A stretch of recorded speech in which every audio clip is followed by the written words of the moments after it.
और इसीलिए जैसा सबरी के यहाँ भगवान ने भोग लगाया वैसा कहीं भगवान ने नहीं लगाया। और भगवान कहते भी हैं कि मैं कभी कुछ खाता नहीं हूं, मैंने दो ही बार खाया। कब? एक बार सबरी के घर और एक बार विदुर जी के घर। एक बार माता सबरी के हाथों से बेर खाए और एक बार विदुरानी के माता सुनवा के हाथ केले के छिलके खाए। दो ही बार मैंने कुछ खाया और दो ही बार मैं तृप्त हुआ। पर मुझे बहुत से भक्त खिलाते हैं, पर जो सबरी और विदुर जी के घर माता सुलभा ने जो खिलाया वो आज तक कोई खिला नहीं पाया। प्रेम के भूखे हैं भगवान, उन्हें कुछ नहीं चाहिए, उन्हें पदार्थ नहीं चाहिए, वो पदार्थ के भूखे नहीं हैं। उन्हें तो सिर्फ बस भूख, प्रेम की भूख है, बेरों का तो बहाना है। भक्ति के मार्ग में सबरी का दिल दीवाना है। भाव का भूखा हूँ और भाव ही एक सार है। भाव से मुझको भजे तो भव से बेड़ा पार है।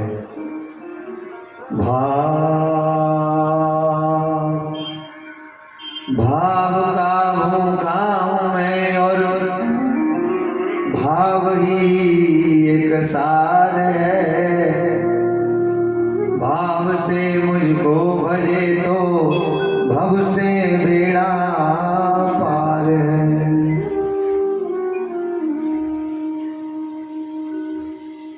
भाव बिन कुछ भी वो देवे और मैं कभी लेता नहीं। भाव वाले भक्त का भरपूर मुझ पे भार है। भाव बिन कुछ भी वो देवे मैं कभी लेता नहीं। भक्त कोई भी हो अगर बिना भाव के देता है तो भगवान क्या कहते हैं? मैं कभी लेता नहीं। माताओं भगवान कहते हैं भाव बिन कुछ भी वो देवे मैं कभी लेता नहीं। और भाव से एक फूल भी दे तो मुझे स्वीकार है। भाव से मुझको भजे तो भव से बेड़ा पार है। अन्न धन और वस्त्र आभूषण कुछ न मुझको चाहिए। अन्न धन और वस्त्र आभूषण कुछ न मुझको चाहिए। आप हो जाओ मेरे, यही मेरा सत्कार है। आप हो जाओ मेरे, यही मेरा सत्कार है। और भाव से मुझको भजे तो भव से बेड़ा। भगवान गीता में कहते हैं अर्जुन से कि मेरे सामने भक्त सिर्फ इतना कह दे और इतना जान ले कि हे भगवान मैं आपका हूं और आप मेरे हैं। इतना जान लेने मात्र से मैं उसके सारे पाप नष्ट कर देता हूँ। उसी दिन उसको प्राप्त हो जाता हूँ और उसी दिन उसका हो जाता हूँ मैं। समझना ध्यान से। मात्र इतना मान लेने से भक्त इतना मान ले, हे प्रभु आप मेरे हैं और मैं आपका हूँ। मात्र इतना मान लेने से मैं अपने भक्तों का हो जाता हूँ और उन्हें सारे बंधनों से मुक्त कर देता हूँ। कितनी बड़ी बात है। तो भगवान क्या कह रहे हैं? अन्न धन और वस्त्र आभूषण कुछ न मुझको चाहिए। आप हो जाएं मेरे, यही मेरा सत्कार है। भाव से मुझको भजे तो भव से बेड़ा पार है।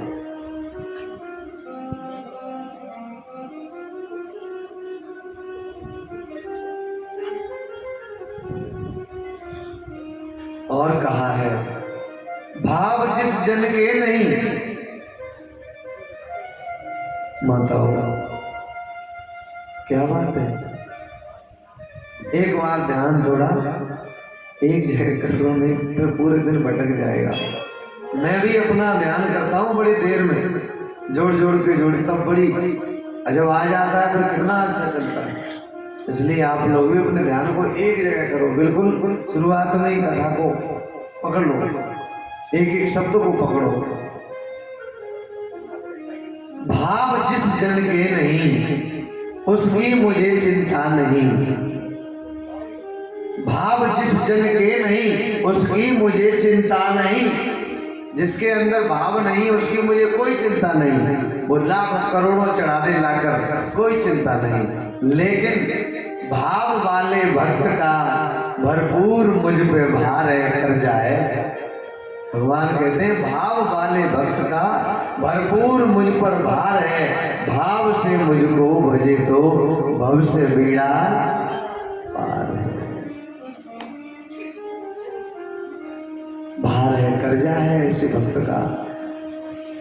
क्यों आता हूं मैं पृथ्वी पर अवतार लेकर के? बांध लेते भक्त मुझको प्रेम की जंजीर में। बांध लेते भक्त मुझको प्रेम की जंजीर में। इसलिए इस भूमि पर होता मेरा अवतार है। भाव से मुझको भजे तो भव से बेड़ा पार है। भाव का भूखा हूं मैं और भाव ही एक सार है। भाव से मुझको भजे तो भव से बेड़ा पार है। और एक बात तो बहुत अच्छी कही भगवान ने, जो मुझी में भाव रखकर मन मना भव मद भक्तो मद्धाजी माम नमस्कुरु। जो अर्जुन मुझ में मन वाला हो, मेरा पूजन करने वाला हो, और तू ऐसा बनकर मुझको ही प्रणाम कर। ऐसा करके तू मुझको ही प्राप्त होगा। मन मना भव मद मद्धाजो मन मना भव मद भक्तो मद्धाजी माम नमस्कुरु। तू मुझ में मन वाला हो। तो भगवान क्या कहते हैं? जो मुझी में भाव रख कर लेता है मेरी शरण, उसके और मेरे हृदय का एक रहता तार है। उसके और मेरे हृदय का तार जो है ना वो जुड़ जाता है, एक रहता है, अलग नहीं होता है। और भाव से मुझको भजे तो भव से बेड़ा पार है। इसलिए खिलाते तो लोग बहुत हैं, तभी तो कहा है कौन कहता है भगवान खाते नहीं, माँ सबरी के जैसे खिलाते नहीं। कौन कहता है भगवान आते नहीं, द्रौपदी जैसी आवाज लगाते नहीं। कौन कहता है भगवान सोते नहीं, माँ यशोदा के जैसे सुलाते नहीं। लड्डू गोपाल तो घर घर में है, लेकिन वो भाव मैया यशोदा वाले बिरले के होंगे, बिरले के, और वो कोई होगा। लड्डू गोपाल तो घर घर में है, लेकिन वो भाव बनाने के लिए आपको चतुराई छोड़नी पड़ेगी। चतुराई, ये सयानापन, ये चालाकी, बहुत तेज है हम। तुरंत हर किसी पर शंका करने लग जाते हैं, किसी का भरोसा नहीं है, विश्वास नहीं, बहुत चतुर हैं हम। और ये हमारी चतुराई ही हमें भगवान से दूर किए रहती है। मोहे कपट छल छिद्र न भावा, मोहे कपट छल छिद्र न भावा। मोहे कपट छल छिद्र न भावा। निर्मल मन जन सो मोहि पावा, निर्जल सो मोहि पावा। निर्मल मन जन सो मोहि पावा। मोहि कपट छल छिद्र न भावा। जिसका मन निर्मल है एकदम, वो व्यक्ति, वो भक्त मुझे प्रिय लगता है। और इसके अंदर मोह, कपट छल छिद्र न भावा, मुझे कपट छल छिद्र, ये चालाकी, ये मुझे भाती नहीं है, मुझे अच्छी नहीं लगती है। इसलिए कैसे बन जाओ भोले, बन जाओ भोले, सबरी की तरह, माता सबरी की तरह। कितनी भोली थी माता सबरी, कितनी भोली थी। तभी तो भगवान कहते हैं, हे माता सबरी, कहे रघुपति सुने भामिनी बाता, मानो एक भगति करनाता।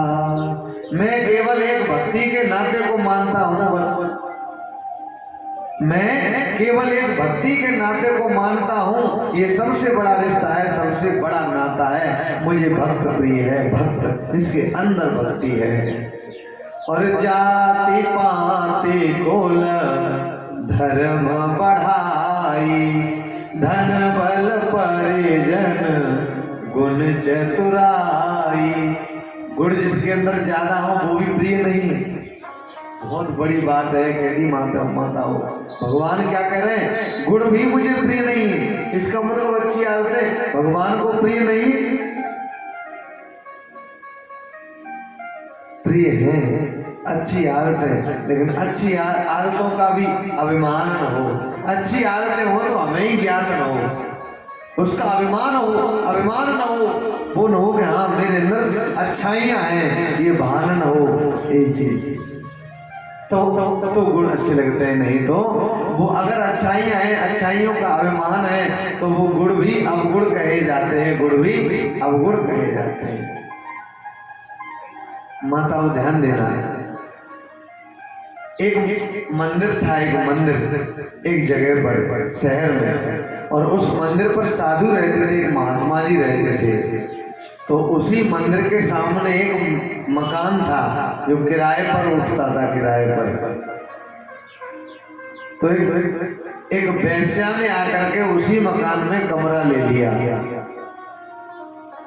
उस मकान को वेश्या ने खरीद लिया, वो कमरा ले लिया, तो उसमें रहने लगी। वो अब संत जैसे ही सुबह उठते हैं, देखते हैं तो बहुत बुरा भला सोचते हैं, अरे ये मैं कहाँ मंदिर के सामने ये वैसे आकर के रहने लगी, सब बेकार हो गया।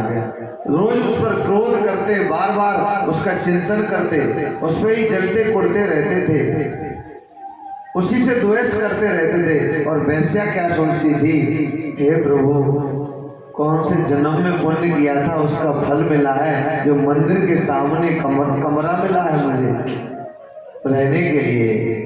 पता नहीं कौन से जन्म में पुण्य किए होंगे, उसका फल मिला है ये। तो ये सोचती रहती थी वो वैश्या। लेकिन जब दोनों का समय आया तो जो संत थे वो नरक में चले गए, और जो वैश्या थी वो स्वर्ग में चली गई, उतर गई। क्यों? कि संत के अंदर अच्छाइयां तो थी, लेकिन अच्छाइयों को भूल करके वो उसकी बुराइयों को देखने लग गए, और उसकी बुराइयों पर ही नजर करने लगे। और वो क्या सोचती, वो भले ही बुरी थी, उसका कर्म ठीक नहीं था, पर उसका चिंतन ठीक था, चिंतन। और चिंतन के कारण ही वो तर गई, और चिंतन के बिगड़ जाने से संत नरक में चले गए, चिंतन बिगड़ जाने से। तो इसलिए अच्छाइयों का अभिमान न हो, गुणों का अभिमान न हो। इसलिए भगवान कहते हैं मुझे गुणवान भी कोई जरूरी नहीं है कि गुणवान पर ही मैं रीझूं, मैं तो भक्ति से रीझता हूं। और कहा है आगे, मैं नवदा भक्ति कहता हूं, हे सबरी नवदा भक्ति कहो तो पाही, सावधान सुन धर्म मन माही। सावधान होकर के मन में धारण कर मैं नवदा भक्ति का उपदेश करता हूँ। भगवान कहते हैं पहली भक्ति कौन सी है? प्रथम भगति संतन कर संगा। पहली भक्ति कौन सी है? संतों का संग, परमात्मा के भक्तों का संग। और दूसरी भक्ति दूसरे रते मामा कथा प्रसंगा। दूसरी भक्ति मेरी कथा से प्रेम कर, मेरी कथा से प्रेम। पहली भक्ति संतों का संग और दूसरी भक्ति मेरी कथा से प्रेम कर।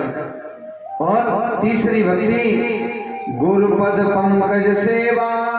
तीसरी भक्ति अमान। चौथी भक्ति मम गुण गण करे कपट तजिगान।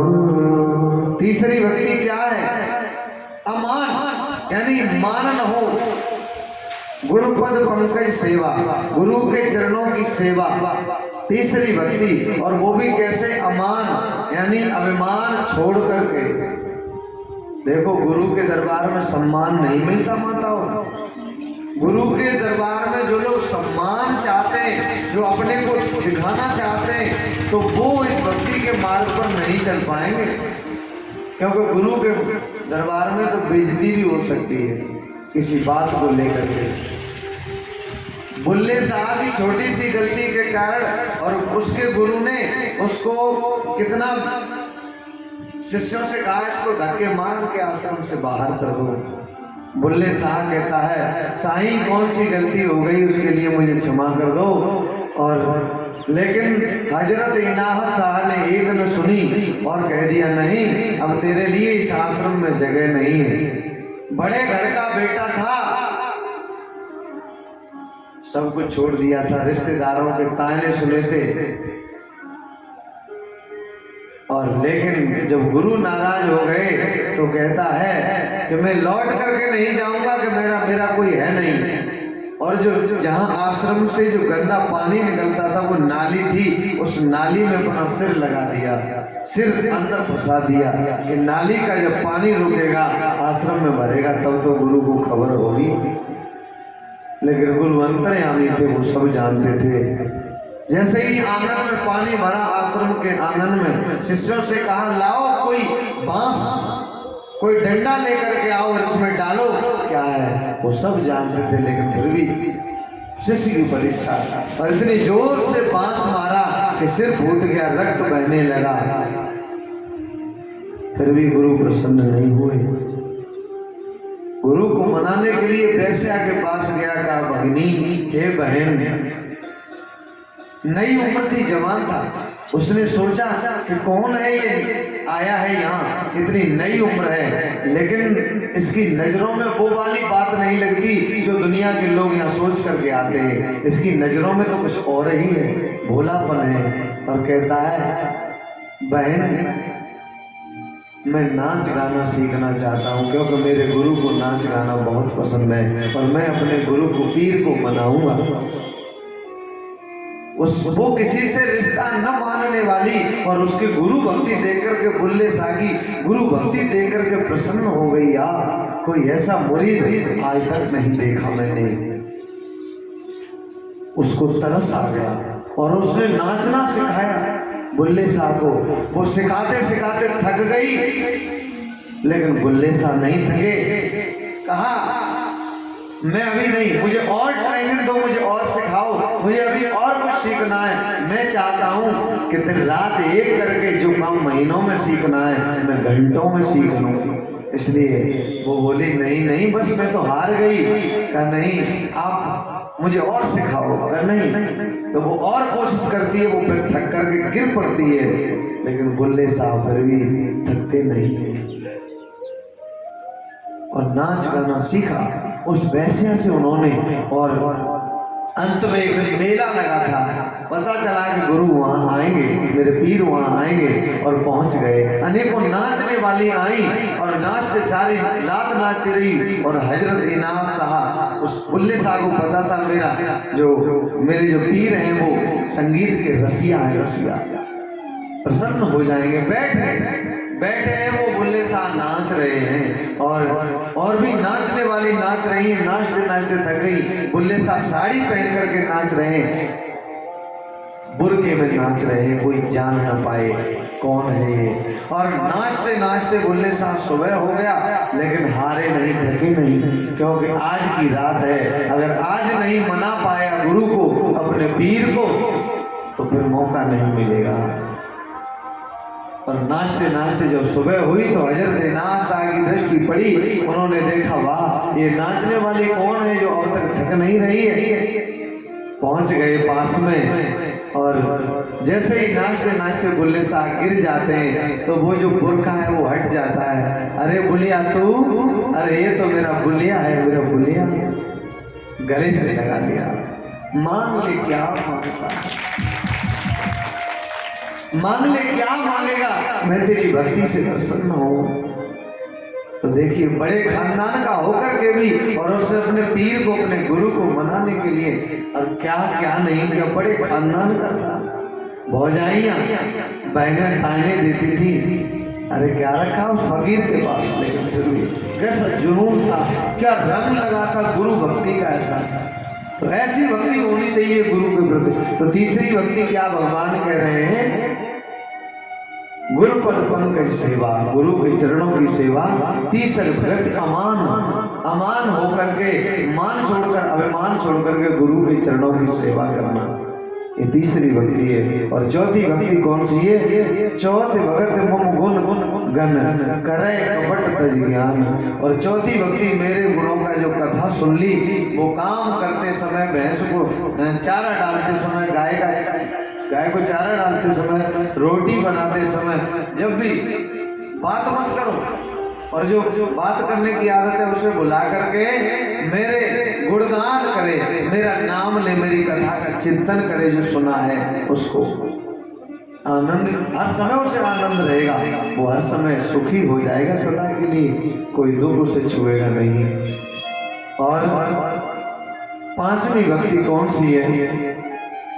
मंत्र जाप मम दृढ़ विश्वासा, पंचम भजन सुवेद प्रकाशा। मंत्र और जप में दृढ़ विश्वास होकर के, दृढ़ संकल्पित होकर के, अटल विश्वास हो कि ये जो जप रहा हूं इसका फल मिलेगा ही मिलेगा, पूरी तरह पूरा विश्वास हो। ये पंचम भजन सुवेद प्रकाशा, ये वेदों में वर्णित है, ये पांचवी भक्ति। और छठवीं भक्ति क्या है? छठ दमशील विरति बहु कर्मा, छठ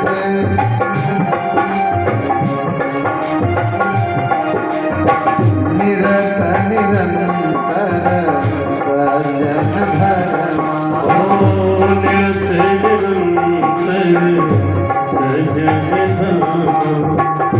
छठ दमशील, छठ दमशील विरति बहु कर्मा, नित निरंतर सज्जन धर्मा, निरत निरंतर सज्जन धर्मा। छठी भक्ति है इंद्रियों का निग्रह, यानी मन को वश में कर लेना। इन इंद्रियों को हम जो कहें इंद्रियां वो करें, हम कहें कि आंख ये चीज देखे तो देखे, ये नहीं है कि हम देखना नहीं चाहते। मन हमारा, आंख हमारी मनमानी चीज देख रही है, आंख को जो अच्छा लगे वो नहीं देखे, जो हम चाहें आंख वो देखे, और जो हम चाहें वो वाणी बोले, और हम जो चाहें वो जिह्वा उसका स्वाद ले। बस इंद्रियों का निग्रह, अच्छा स्वभाव है, शीलवान व्यक्ति होना चाहिए। उसकी चाल में भी, चाल से व्यक्ति पता चल जाता है। भगवान श्री अर्जुन कहते भी है कि उसका बोलना, ऐसे भक्त का क्या लक्षण होता है, उसका बोलना, उसका चलना बैठना उठना कैसा होता है, तो भगवान उसका भी गीता में बताते हैं। तो ऐसे ही करके जो अच्छे खानदान के लोग होते हैं ना, उनकी चाल ही सरल होती है, वो बता देती है अलग अलग। और जो जिन्हें अभी कुछ दिन ही कुछ हुआ है और कुछ थोड़ा सा मिल गया ना, तो उतने में उनकी चाल बदल जाती है, तो वो ये भी चाल बता देती है। तो उसका चलना बैठना उठना, उसके वस्त्र बता देते हैं, उसके वस्त्रों के पहनने से पता चल जाता है कि ये किस सोसाइटी का व्यक्ति है, किस माहौल को अटेंड करने वाला है। बहुत कार्यों से वैराग्य और निरंतर संत पुरुषों के धर्म में लगे रहना, ये छठवीं भक्ति है। और सातवीं भक्ति कौन सी है? सातम सम मोय मैं जग देखा, मोते संत अधिक कर लेखा। सातवीं भक्ति है प्रत्येक कीड़ी से लेकर के हाथी तक मुझको ही देखे प्रत्येक जीव में, ये सातवीं भक्ति है। और मुझसे ज्यादा संत को देखे, संत को भक्त को, यानी गुरु को मुझसे ज्यादा माने, ये भगवान कह रहे हैं गुरु को।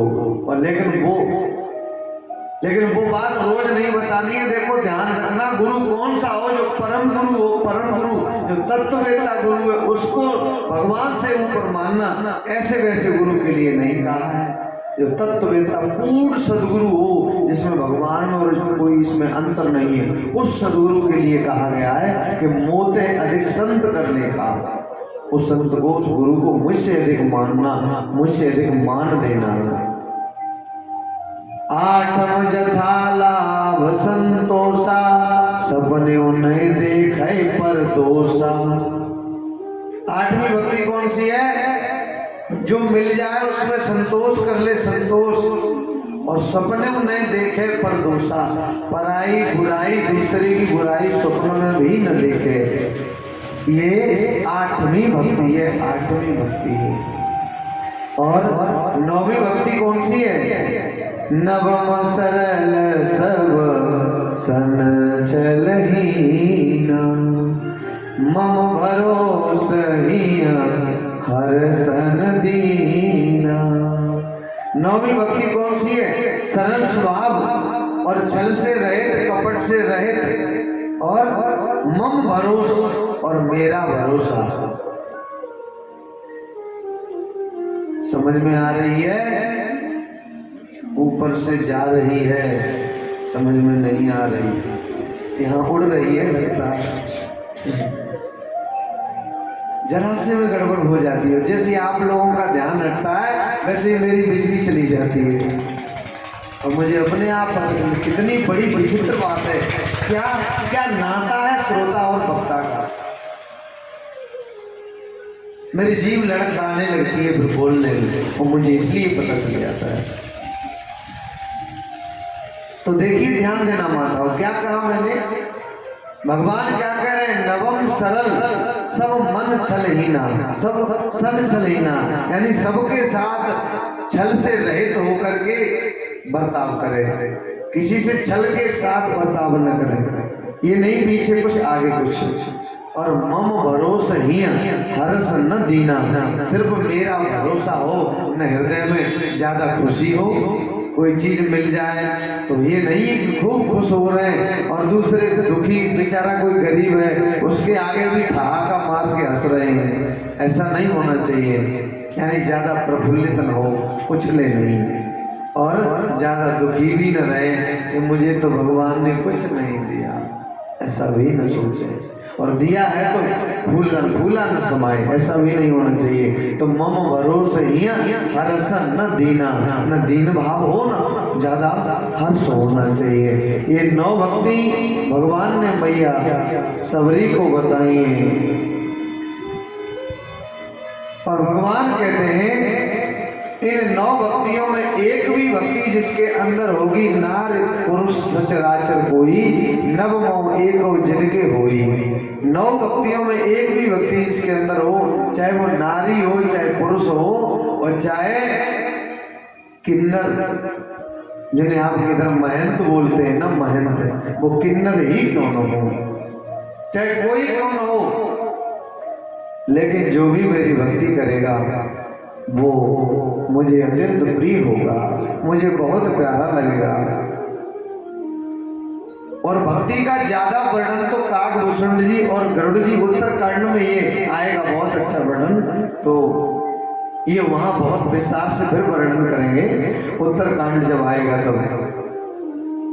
तो ये नवदा भक्ति का उपदेश किया है भगवान ने मैया सबरी के समक्ष।